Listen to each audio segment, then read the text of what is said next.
Bonjour à tout le monde. Dans le milieu du handicap, le mot Belgique a un sens très particulier, peut-être même honteux. Pourquoi? Depuis tant d'années, un certain nombre, peut-être même un nombre croissant de personnes handicapées françaises quittent le pays pour aller vers la Belgique. Des enfants, des adultes ayant toutes sortes de handicaps. Certes, on parle davantage de ces profils qui vivent en milieu institutionnel et qui sont concernés par le phénomène, mais il n'y a pas que. Il y a aussi des personnes qui vivent en milieu ordinaire, en liberté, comme j'oserais le dire.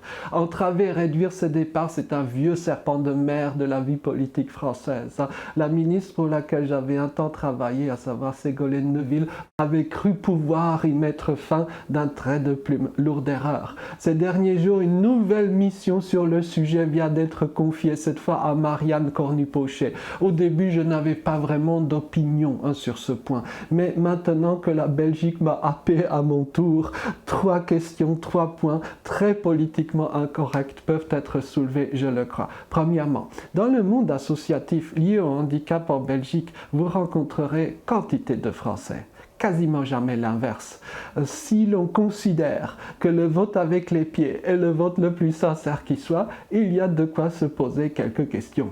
Deuxièmement, il est assez facile de montrer que les départs vers la Belgique, loin d'être nécessairement subis ou forcés, comme on se plaît à le dire dans le vocabulaire officiel, sont souvent des départs choisis.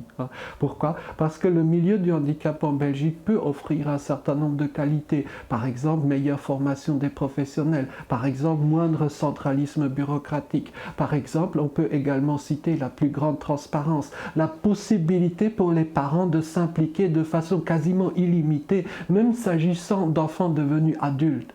C'est le modèle de la porte dite ouverte qui procède de Flandre et qui s'est diffusé à travers la Belgique. Également, troisième point, parler d'exil en Belgique n'est pas forcément le bon terme, étant donné que la Belgique peut être bien plus proche qu'un certain nombre de départements très ruraux où on a eu tendance pendant des décennies à parquer les personnes handicapées de France que l'on ne voulait pas voir dans les villes.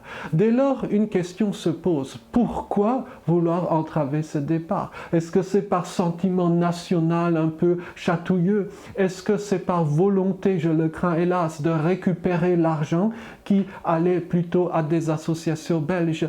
Est-ce que l'on considérera que les personnes handicapées sont une sorte de cheptel qui doit apporter une rente à vie pour leurs propriétaires, rente financière certes, mais surtout rente d'image et de bien-pensance?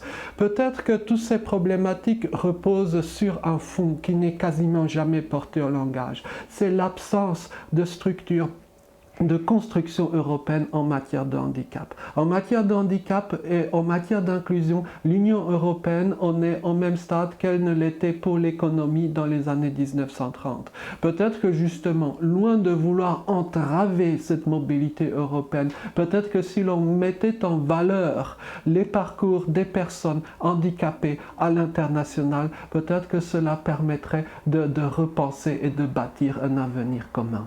Merci beaucoup. Bonne soirée.